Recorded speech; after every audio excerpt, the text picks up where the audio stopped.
2 years ago, I set out on a mission to turn $500 into $1 million. I literally had nothing but a cell phone and a scooter that we purchased with that money. And since that time, I've learned some truly life-changing lessons that have either changed my entire perspective on entrepreneurship or in some cases, reaffirmed them. What's up, everybody? My name is Corey of Mission Side Hustle, and in my life outside of YouTube, I'm an entrepreneur and real estate investor. I own multiple children's soccer businesses, and we train thousands of children every year. I also own multiple rental properties and Airbnb units. So you can imagine why some people thought I was crazy when I started all the way over again and began delivering food on this scooter and flipping furniture. But that's the thing about life and this journey that we're all on. At different stages of our life, we have the opportunity to learn different lessons. In some cases, we learn those lessons, and other times, we miss our shot. And sometimes, we just sort of forget and need to be reminded. Like math. When I went to college after spending 4 years in the military, I had to take remedial algebra my first semester in because over time I had forgotten that a squared plus b squared equals c squared. And now I use that calculation all the time. No, never. I literally still never use that. Pythagorean theorem. Pythagorean theorem.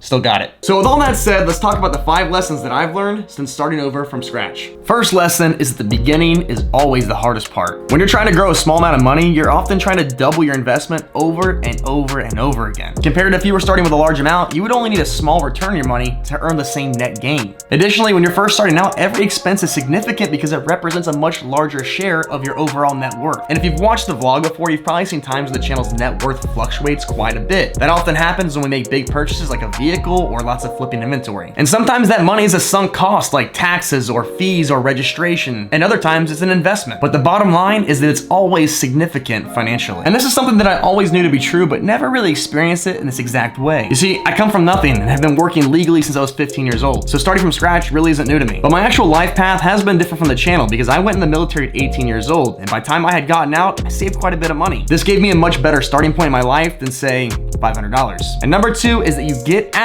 what you put in. Let me just tell you right now, there is no substitute for grit and determination. Full stop. There's not. Yes, you can certainly work smarter and not harder much of the time. But I guarantee you that no matter who you ask, having grit and conviction or belief will take you very far as an entrepreneur. There's certainly been times in this journey where I felt worn out. I wanted to take a back seat, turn in the money machine, and just get some rest. But that's not how it works at this stage. It's a lot different when you have a lot of capital you can put to work because you can buy a lot of income producing assets that do a lot of the work for you. But in the beginning, that's not the case. You gotta get your hands dirty. And the more you put into it, the more you'll get out of it, and the faster you can actually get that money machine. Number 3, it is okay to slow down. I know I've spoken a lot about speed and hard work and making a lot of money. The future and all its possibilities are extremely exciting. How can it not be? But the fact is, our most precious resource in life is our time. We only have so much of it, and frankly, we don't know how much we have. It's important, and I would say it's even a duty to work for a better life for you and your family. But it can't come at the expense of those who you care about most. For some, that might be their children. For others, it could be their wife or their husband. And for others, it could be themselves. You handsome son of a bitch. And this lesson came as a surprise for me. Honestly, it did. I'm not one to slow down.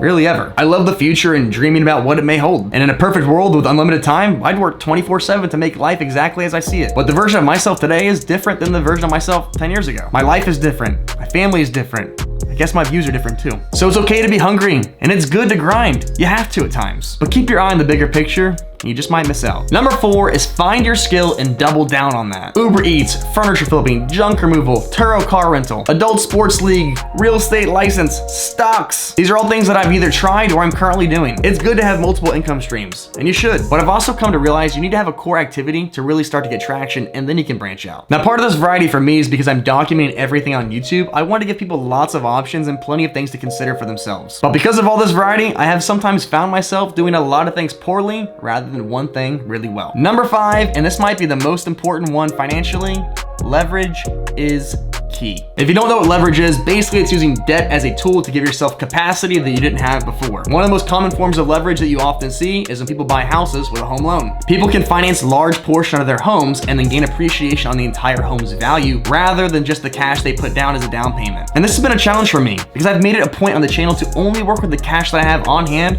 up until about the $40,000 or $50,000 net worth mark. And the reason is, leverage does come with some risk. you're using debt to give yourself more power. This can help you earn a lot more, but can also hurt you and leave you exposed if things don't go as planned. So for me, in this journey and the influence that it may have, I really want to encourage people to get their baseline finances in order before they start using leverage as a tool, even though I acknowledge that it is a major key and possibly the greatest key to growing wealth. That said, I can say with 100% certainty that when I start using leverage on the channel, our net worth is going to begin growing exponentially. And the reason is simple. We'll be able to make larger purchases and larger investments that will pay off. Now, these are just 5 lessons that I've learned over time. I'd like for you guys to do me a huge favor. If there's something that you've learned over time, please leave it as a comment. I know people read these comments and it helps so much for others and myself included. I'd really appreciate it. As always, thank you so much for watching and we'll see you guys next week.